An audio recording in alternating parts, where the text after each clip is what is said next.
Welcome to Founders Future, a podcast powered by Closers.io, where we dive into the journeys of innovative entrepreneurs and explore the road ahead for them and their companies. I'm your host, Ammar, and in each episode, we uncover the stories behind impactful ventures, the challenges faced along the way, and the strategies driving their future growth. Today, we are absolutely thrilled to be joined by David Chaddock, the managing partner of Infinite Partners, a company that brings trusted leadership that scales with you. Infinite Partners provides fractional, interim, and on-demand trusted advisors backed by deep industry experience and a curated network of trusted partners. They work alongside your team to solve challenges and build the capabilities you need to grow with a flexible model that puts your business first. David is focused on creating long-term value through deep partnerships, operational excellence, and a hands-on approach. David, welcome to Founders Future. Thanks for having me on. I'm excited to dive in. I always like to start from the beginning. So take us on a little trip down memory lane to before you started Infinite Partners. What were you doing at the time? And then what was really the motivation behind starting the company? So, short story, I've been pretty much most of my career, I've been a lifelong consultant for about 30 years with some small stints in industry, served as a CISO for a healthcare intelligence company, but for the most part was pretty much in consulting by choice, gave me exposure to many different industries, many different things, many different problems, and many different clients. So that was the driving factor, was always focused on consulting, and I love what I do. But the founding of Infinite Partners really was designed to solve two main problems. And the first being the ability to actually help clients solve their issues without, I'll just say it, without the fluff and duff of traditional consultancies, which I saw come and go and evolve throughout time. The second factor is to create an environment that allows people to stay motivated and avoids all the things I've seen throughout my career that ruins great teams. Things like, for example, going public and now answering to shareholders as opposed to clients and your people and what's right for them. Things like being focused solely on both revenue growth, and of course, any business owner, you need revenue growth. But when you're focused on the number and not the things that beget those numbers, things tend to crumble. So what I wanted to do was create an environment that allowed lifelong passionate consultants like myself that love what they do but have become jaded over time by seeing the degradation of different motivations and the inability to actually just get down to the right sized, what does this client truly need, solve the problem, and take pride in new work that you've done because you did something well and you solved the problem versus you're chasing the carrot because you are able to generate more revenue by extending the project, finding follow-on work, and just focused on growth versus what's the problem. If you focus on the problem, the growth is going to come. And that was our mantra. Yeah, I love that. So you have a lot of experience, 3 decades in consulting, and then you took that to create Infinite Partners in a way that provides a lot of solutions. So let's dive into that.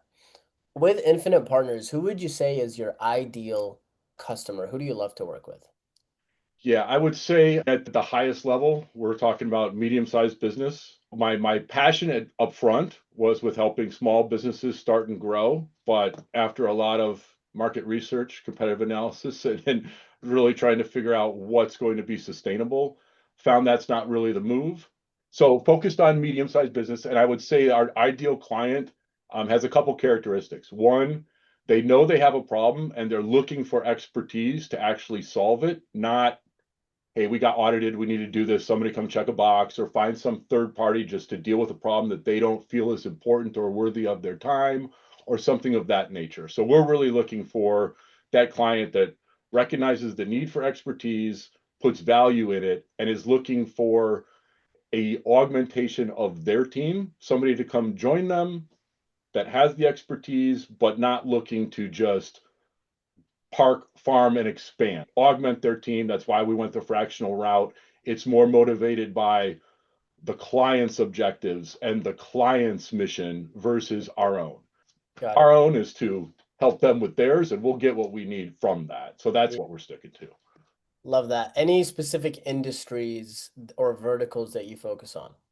Yes, maybe it's easier to start with where we don't I'll just address your question. The upfront, the main industries that we play in are energy and utilities, which at first we didn't think was going to be feasible because of prior employee agreements and whatnot, where we've got an 18-month period. So that's where I spent a lot of my time in the last decade. So didn't think that was going to be feasible. We've since found different ways to make sure I'm not in legal jeopardy. We found different clients that I didn't have exposure to. So we have made that a priority of ours. But mainly we focus on manufacturing, healthcare, energy and utilities, and then professional services. So some of our clients are actually MSPs or other consultancies, other fractionals that are looking to help with certain niche functions within their organization. So while we provide fractional, and I talk a lot about consulting being the background and what led to this company, we focus our auxiliary services, our niche with intent. We're not trying to be everything for everybody. We're trying to find what are those things that our fractionals are always going to encounter that are the biggest high impact, high value things for our clients. That's where we play. Everything else, Yeah. we know somebody, we'll bring them in. We've got a vast array of networks, but we know our lane and we stick to that. Yeah, powerful. And I think that's very key when it comes to scalability of an offer and being able to productize it, systematize it. Now that we understand who your ideal customer is, who you're looking for, what is the core offering? So the core offering, I would really say, boils down to two things. So the fractional advisory, and that comes in the form of, I think you kind of described in the opening, but either truly fractional, 1 to 3 days a week, augment being part of that team, just not a full-time resource drain when they don't have that demand that requires a full-time resource.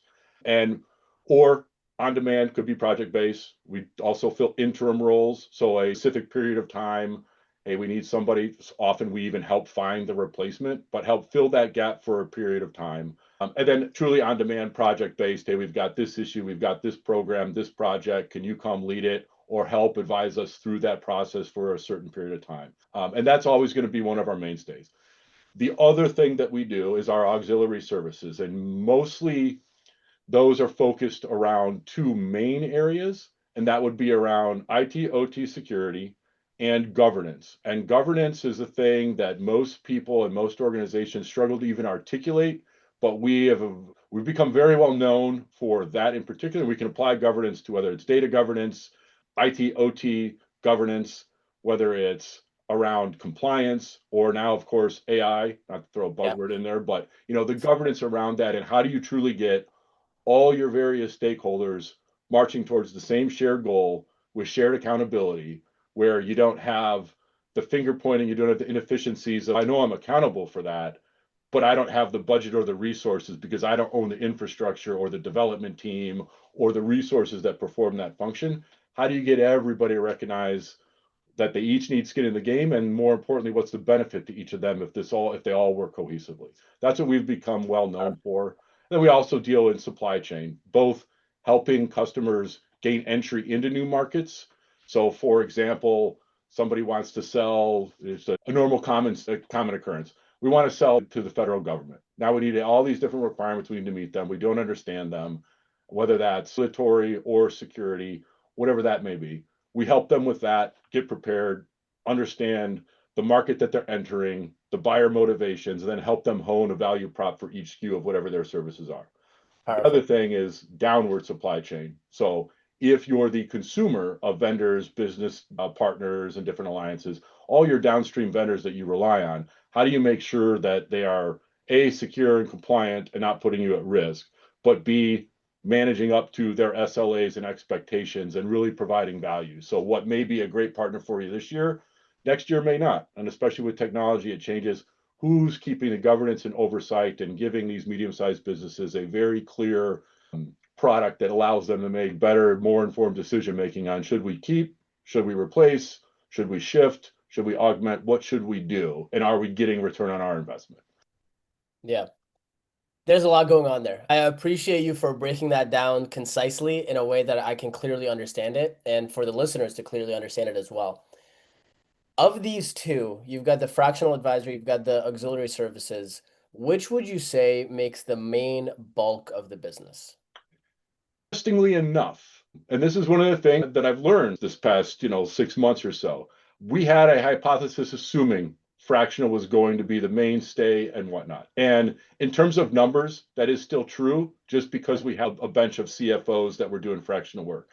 However, where we're getting more traction, where we're not that we're widely known yet, we're still putting efforts into that for market recognition, but where we are known, it's becoming more around the auxiliary services, specifically OT security and governance. Yeah. And those two areas we love, they're highly impactful, they're very valuable to the clients.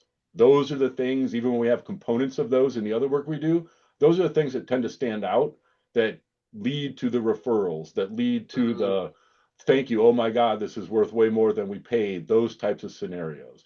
So we've had to reprioritize. Like we're never going to go away from fractional. We want to retain that. And that's what gives us insight and experience and the ability to cross pollinate. That's always going to stay.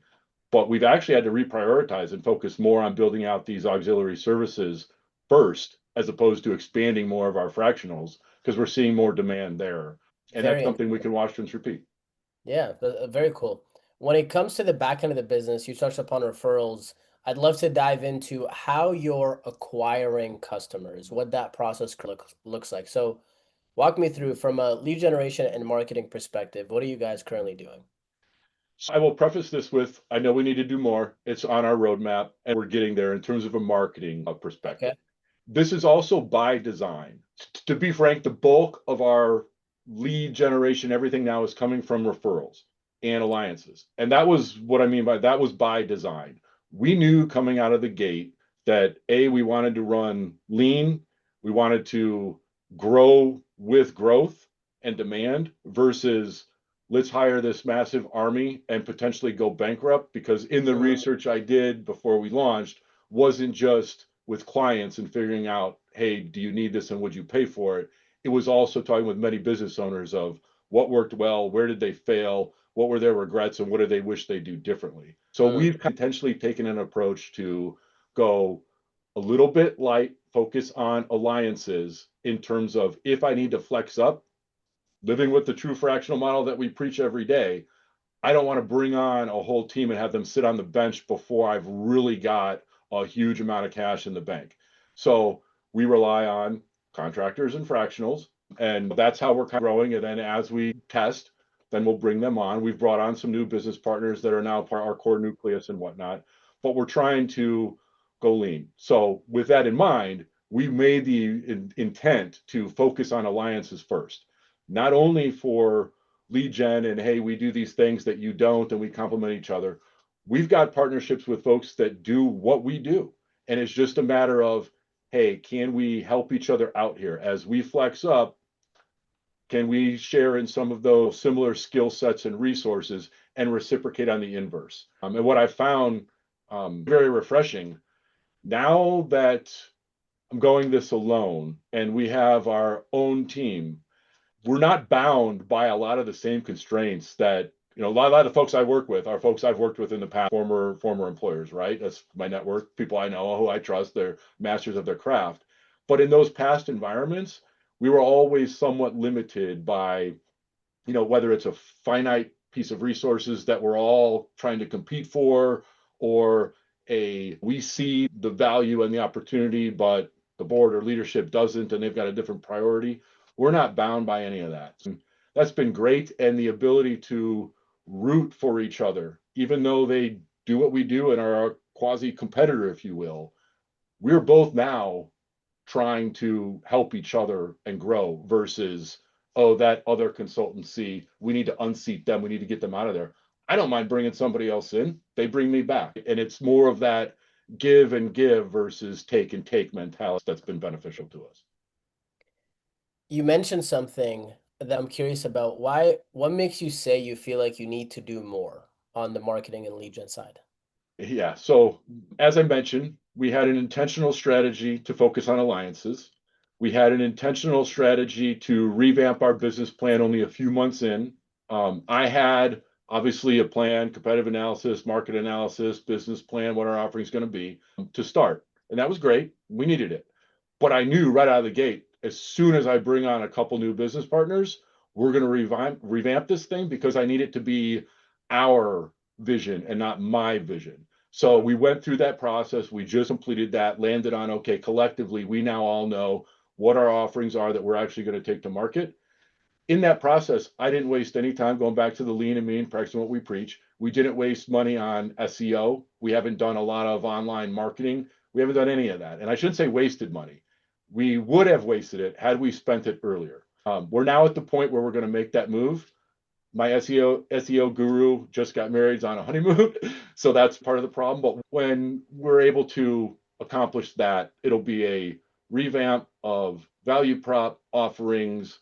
We'll double down on SEO. We'll now have a more articulate message of what to take. And we do leverage our, like, we offer sectional CMOs, so we are leveraging them internally, drinking our own champagne to practice what we preach. What would we tell one of our clients? Let's do that internally and live by it. So we're starting to make that shift. But no, I have not invested in a marketing team. We have a core nucleus of 3 on our leadership team, and we're basically right now juggling some of those responsibilities. Yeah, cool. Yeah, that makes perfect sense. And so now it sounds like that you're past the first initial stage where it's like, hey, we started off lean. Now we figured out the offering, the value prop. We have all that stuff dialed in. We have a base of clients. Now let's really scale this thing. Is that kind of an accurate assessment? Very much, yes. No, I think you nailed that. Yeah. When it comes to lead generation, this is something I always like to talk about, is the idea of building predictability. And it sounds like that's something you're thinking about now, because referrals and alliances, while they are probably the highest intent leads, highest like no trust factor, highest chances of closing, it's the holy grail, but it's not consistent, predictable. I'm curious, you mentioned SEO. I'm curious if you've thought about running some sort of paid ads campaign to potentially book calls and then close deals. Yes, have not executed on that yet, but again, on the roadmap, we know we need to do it. But again, it was, to be frank, part of our, I don't want to say issue, but part of our constraint at the beginning was, hey, we think we know what we're doing. We've got a pretty good hypothesis. We've done some good client outreach. We've got some good research, but we also have constraints of, this may sound stupid and counterintuitive, but as a new business owner, my first problem right out of the gate, I didn't know who my audience was, Fair. because my employment agreement that I had signed in 2015 prevents me from 18 months from going after the players. I know my past clients. I know their kids' names. I know their birth dates. I can't go after any of them. I've got ethics. We're moral kind of people. I'm not going to breach that kind of legal concern. So we had to revise, and who's our target audience and how do I get in front of them? Because I don't know where they are, or I didn't know where they were. We've since made huge inroads in that, and it's starting to pay off. And now that we're able to articulate, here's exactly what we do and who we want to do it for, and who our ideal client profile, who our ideal client is, and where they hang out. Now we're ready to do exactly what you described. So all that's coming to fruition. And that was always going to be phase 2. That's just right where we're at. Yeah, powerful. When it comes to your vision and where you want to take the company, let's say over the next 12 months, what are the revenue targets, performance targets? What are you really aiming for? So I'm going to give you an answer that may sound counterintuitive, or to some, I'll be frank, may sound ignorant coming from a business owner or a founder, but I firmly believe this. We made an intentional decision, and this was one of the first paragraphs I wrote in my business plan when we first sat down and said, all right, let's do this thing. We are not going to measure or have specific revenue targets for at least the first year and a half, potentially 2. That's by design, and it's for a few reasons. One, it goes back to what I saw in my 30 years of where things went wrong, and where I saw some of the most high performing teams I've been on all of a sudden become effective. And that all, excuse me, that all really boils down to, like, I want to make sure that we are focused and measuring the things that get those numbers, and had not a lagging indicator of the revenue itself. So obviously we have revenue targets. We know every one of our advisors has a number, and the way that we approach this is, what is your number? Meaning, what do you need to sustain your lifestyle, keep your kids happy, keep your wife happy, keep your husband happy, whatever the case may be. Make sure that your family life is found almost from the perspective of a lifestyle business, right? Now, I won't say that's totally where we're at, but almost from that perspective for each individual. And what we're focused on and measuring is, are we hitting those KPIs that we know translate into revenue? If I only focused on revenue, and I've seen this many times throughout my career, if that's all we're focused on and we have set up meeting after meeting and talk about revenue and, oh, we're slipping, that's great. By the time you realize your revenue slipped, it's already too late and you've missed the ball. If I focus on what are those things that are the leading indicators, so what's my client feedback? Are my people happy? Are we developing something? Is somebody motivated? Are our clients telling us that we're solving the problems they care about? Do we get referrals? Do we get whether it's an attaboy or even so much as a thank you? That feedback to me is far more important because that will tell me, keep doing what you're doing. The money's going to come. Yeah. If I just look at a report and the money's not there, I got to start from scratch at that point to figure out where did we go wrong. Way too late. And again, the mentality of focused on revenue, just that mental shift of the revenue is what matters versus the client and solving their problems and being their hero or making them successful. That's a huge, huge difference that I'm probably not doing a great job articulating, but the Yeah. revenue will come if you get all those other things done correctly. Doesn't Yeah. mean to say that we're not trying to grow a business, that we don't have targets, but it's not something that we have a plan. And my factor is, are we happy and growing? Not did we meet this specific number or not? I may exceed it, I may not. If I'm happy, my clients, if we're still getting the right feedback, we're doing the right thing. Yeah, I agree with that. And I like the distinction between leading versus lagging indicators and making sure that we're focused on the ones that are actually leading and will lead to the lagging indicators down the line. It's like you said, you still should have a target, but the target should not be the focus. It's the actionable steps that I need to take on a consistent basis to get to that target over time. With that in mind, what do you feel is the biggest challenge you're facing right now as a business owner to growing this further and faster? I think that boils down to two things right now that are front and center and always playing on my mind the last few weeks. It's brand recognition, being known. Like our advisors are known within their networks, but that's Yep. different from infinite partners being known and people coming to us as an organization versus individuals. So that's been a constraint. And of course, every client's, hey, can you give us a credential for where you've done this before? Well, I can give you a million credentials of where each of us have done this. I don't have a huge bank yet of where Infinite Partners, this new team, has done this. So that's been a constraint and something that we're trying to overcome, and that's just going to be a time thing. I think the other concern or constraint or issue, whatever you want to call it, is just the ability to have capacity by dreaming big. And what I mean by that is, you've heard what I said, I want to run lean by design. We don't want to get the huge army and just wait.